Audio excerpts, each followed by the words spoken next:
പ്രമേഹ രോഗികളുടെ പാദങ്ങളിൽ ഉണ്ടാകുന്ന മുറിവുകളും ചികിത്സയുമാണ് ഇന്നത്തെ ഫാമിലി ഡോക്ടർ പരിശോധിക്കുന്നത്. കൊച്ചി VPS ലെഗ് ഷോറിലെ foot and ankle specialist doctor Rajesh Simon ആണ് ഈ ഫാമിലി ഡോക്ടറിലെ ഇന്നത്തെ അതിഥി.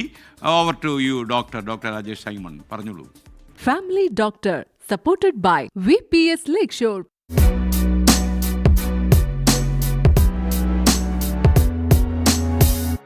ഡയബറ്റീസ് കാരണം ഇവരുടെ കാലം മരവിച്ചു പോകും, സെൻസേഷൻസ് കാണത്തില്ല.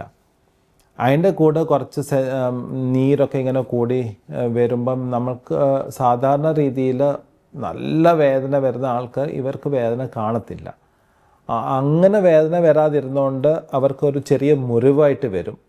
ആ മുറിവ് എല്ലിൻ്റെ കാലിൻ്റെ ഷേപ്പ് മാറിയിട്ട് ഒരു മുറിവായിട്ട് ആയിരിക്കും പ്രഷർ അൾസേഴ്സാണ് വരുന്നത്.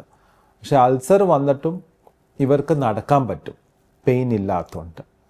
സോ കെയർലെസ്നെസ് കൂടുമ്പോൾ അത് പഴുക്കും.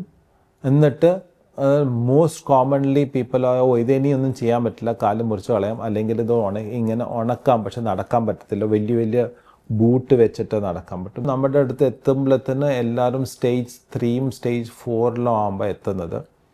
ആ സ്റ്റേജ് 1 2 വന്നു കഴിഞ്ഞാൽ നമുക്ക് സിമ്പിൾ പ്ലാസ്റ്റർ, ഒരു മരുന്നും ഇല്ലാതെ സിമ്പിൾ പ്ലാസ്റ്ററും ഷുഗർ കൺട്രോൾ ചെയ്യിച്ച് നമുക്ക് കാൽ രക്ഷപ്പെടുത്തുന്ന കാല് നമ്മുടെ അടുത്ത് വരുമ്പോഴത്തേന് ബിക്കോസ് പെയിൻ ഇല്ല, അൺഅവെയർ ആയിട്ട് പേഷ്യൻസ് നടക്കും.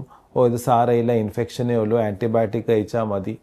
If that can be avoided, if a diagnosis of Charcot foot can be made, lot of life, lot of limb can be saved. Family Doctor supported by VPS leg shore.